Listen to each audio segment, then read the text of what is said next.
Reddit brain rot. What's something that non-American people don't understand about America? Breaking news isn't the same as daily life. Wait, plenty of Americans don't understand this either. It's a billion-dollar industry, or some other specific high number, IDK point being it's a feature, not a bug. Outside of some major cities, it's impossible to get around without a car. Know a girl who got engaged to a guy from Ireland. He came to visit her home state of Texas. Wanted to walk around downtown Dallas because he needs to walk a city to truly feel like he visited it. Her and her family just lolled. We actually walked through downtown Dallas when we visited about a decade ago. The entire mid-city is a grid, so you can see clear one end to the other. We walked about 20 blocks to the book repository. It was about midday on a Monday. We were the only people walking in the entire fucking city. Felt like the day after the end of the world. You can't see across Lake Michigan, like it's big, really big. An inland sea? Shit. Lake Superior is wild as hell. Same with all the Great Lakes. College sports. I mean, in some parts of the country, college football or basketball is like a religion. People go all out with tailgate parties, face painting, and die-hard loyalty to their alma mater, even if they graduated decades ago. It's like professional sports level fandom for what's basically amateur league use. Definitely can seem a bit wild to those not from around here. Yep. Tonight is the national championship, and every bar in town will be packed. And we don't even have a team from our division, SEC, playing, much less our own team. Can confirm. I'm from Houston. The weather is absolutely shitty with tornado warnings, rain, and wind. Yet the bars will be packed. That dish with sweet potato and marshmallows. Aussie here. Had the nicest Minnesotan sit next to me at work. He brought in an Oreo salad. He swears it's a Minnesotan thing. No one believed him. Once everyone got over the fact that he was calling this dish with several kilos of sugar a salad, nothing else mattered. That shit was devoured by the staff in minutes. Must have been all that sugar. Best salad ever. Americans are, for the most part, very friendly. I had my British friends over for 4 days, and they just were shocked how everyone just wanted to take them everywhere and show them everything. Same with my South American friends. They were surprised how blunt and straightforward Americans were. Romanian here. I wasn't prepared for how nice there. Everyone wants to help. Has advices, smiles, stop for the pedestrians, apologies, encourages you. And more important, nobody looks at you like shit when they find out you're Romanian like they do in Europe. Some don't really want to take a step back and realize what they see on the news or other media about the States only relates to a small fraction of the population, or trying to see multiple states by car in a short visit. I'm in NY, and the amount of European tourists I've met who have told me their plans to drive to Florida or California for a couple days on their week-long visit is surprisingly high. I'm in Phoenix. The number of Americans who come here and say they want to see the Grand Canyon or Tombstone in the afternoon. Dude, GC is 6+ hours one way, and Tombstone is 4+ hours one way in the opposite direction. Does anyone look at a map before they travel? In college, a lot of exchange students genuinely thought there was some rivalry between Americans and the country they were from. Like nobody gaffed that you're from France or something. I remember going to college and finding out there was apparently a rivalry between Northern California and Southern California, held entirely by Northern Californians. Prow. I've lived in both Northern California and Southern California over the years, and this has absolutely been my experience too. NorCal people have a huge hard-on against SoCal, and they think everything down south is a cesspool. And meanwhile, SoCal people have to be reminded that there's actually an entire northern part of their state, with actual people and everything. It is really big and mostly sparsely populated. About 50% of the people live in about 1% of the land. About 80% of the people live in about 5% of the land. About 95% of the people live in about 25% of the land. Related to this is how big the urban-rural cultural divide can be. The distance between someone out in the sticks in the US from the nearest city can be the width of an entire European country.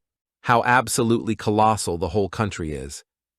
You can drive for 10 hours from Texas and still be in Texas. Houston is closer to Pensacola, FL, than it is to El Paso, TX. That we like our space. Take a step or two back when talking to me, please. Yeah, this is a big one. I've spent some time overseas and have friends who came here as an adult. A lot of those cultures aren't shy about touching and being close to others that are the same sex.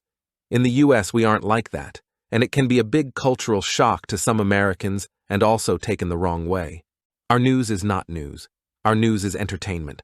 Our politics is a circus. The vast majority of Americans are good, friendly people. I like this summation and agree completely. Adding sales tax at the register instead of including it in the shelf price. The reason is so that national ad campaigns can include prices, because each state has a different tax rate. Not even just each state, each county and city as well. The sales tax rates between my city and the city next to us, in the same county, differ by about 0.5%. Significant enough that the city recently put it on the ballot saying, "Hey, we don't need the money, but we should raise the rates and take it anyways." Their portion sizes being enormous like those XL cups are no joke. Many people, including myself, see the large portion sizes as 2 to 3 meals. How friendly most of us are. Don't believe the news. Seriously, most of us love meeting new people, especially those from other countries and cultures. In the US, we love to tell you the best restaurant or park or best way to get from point A to point B. Don't be afraid to say hi. If you're driving and have a flat in the South, someone will stop and help. Hell, I've changed a fuel filter for a couple on the side of the road. Can't speak to the whole country, but I can speak to California. My friends in Europe and Canada tend to forget how huge California is. Them. Hey, you have Disneyland passes still? Me. Yup, why? Them. Was going to be in San Francisco next week. Is that close to Disneyland? Me. Dude, that's a 7-hour drive, yo. Our population is so unevenly distributed, all huddled along the south border to stay warm, that it surprises us too sometimes. At one point I was going to the next province over, from Ontario, Toronto area, to Manitoba, Winnipeg, and decided to look up how long of a drive it was to see if I could save some money over flying. I could have driven south instead and gotten to the Florida border in the same amount of time. 100 miles is a short drive. 100 years is a long time. I've literally driven 50 miles one way to have dinner at an awesome restaurant over by the state line. Yes, it was tasty. Yes, I would do it again. Overt racism isn't really a thing here. I'm not saying racism doesn't exist. A lot of people and institutions here are mega racist. I'm black and have felt it firsthand.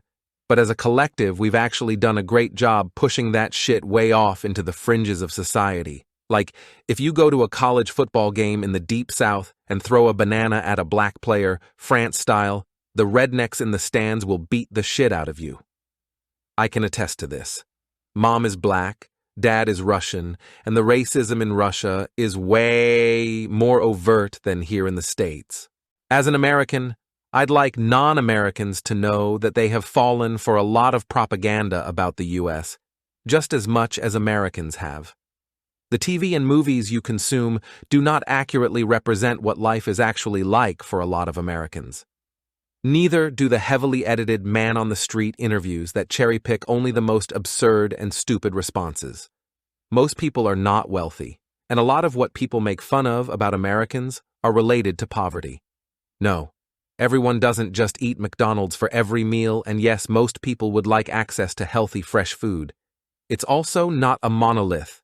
The United States is massive, and every area of the country is like a new culture. Spend some time in Minnesota and then go to New Orleans and tell me those are the same, LOL. Also, yes, we smile a lot. It's not disingenuous or fake.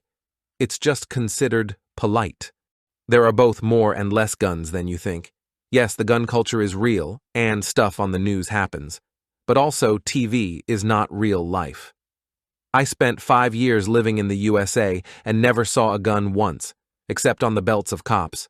America is not a stereotype. 102 guns per 100 people. But also, yeah, most people either don't carry or conceal carry a gun, and the ones that conceal carry properly are not the kind of people you'd expect to carry a gun, nor are guns scary to most Americans. They're always so shocked at our portion sizes and conclude that it must be why we are fat. Firstly, travelers to America are probably going to restaurants to eat. Yes, restaurants have huge portion sizes, but no, the average American won't eat at all. Most people can get 2 to 3 meals out of the portion that is served at restaurants. Thanks for watching. Please consider subscribing.